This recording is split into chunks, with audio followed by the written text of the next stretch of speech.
आणि तुमच्या पत्नीने म्युच्युअल डिवोर्ससाठी विचार केला आहे आणि तुमच्या टर्म्स कंडिशन तसेच सेटलमेंट अमाऊंट ही ठरली आहे, परंतु तुमची पत्नी तुम्हाला म्हणते की पिटिशन दाखल करण्याच्या अगोदर मला माझी ठरलेली अमाऊंट मिळायला हवी, अशा परिस्थितीमध्ये तुम्ही अमाऊंट देऊ नका. कारण मी असे खूप केसेस पाहते जी की त्यामध्ये ठरलेली अमाऊंट ही अगोदर घेतली जाते आणि नंतर कोर्टामध्ये पिटिशन दाखल केल्याच्या नंतर ती पत्नी कोर्टात येत नाही किंवा कोर्टात आल्याच्या नंतर मेहरबान कोर्टाच्या समोर मला अमाऊंट मिळाली नाही असं स्पष्टपणे सांगते.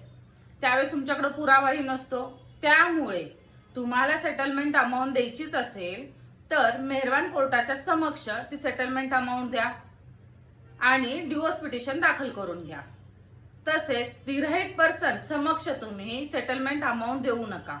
तसेच कोणी ॲफिडेविट करतं की मी ॲफिडेविट करून घेतले आणि आमचा डिवोर्स झालाय, तर हा ॲफिडेविट जो डॉक्युमेंट आहे तो लीगल डॉक्युमेंट नाहीये. त्याच्यासाठी मेहरबान कोर्टामध्ये म्युच्युअलचं पिटिशन दाखल करून मेहरबान कोर्टाच्या समोर ठरलेली अमाऊंट, टर्म्स, कंडिशन आणि ती तुमची सेटलमेंट अमाऊंट समक्ष देणं गरजेचं आहे.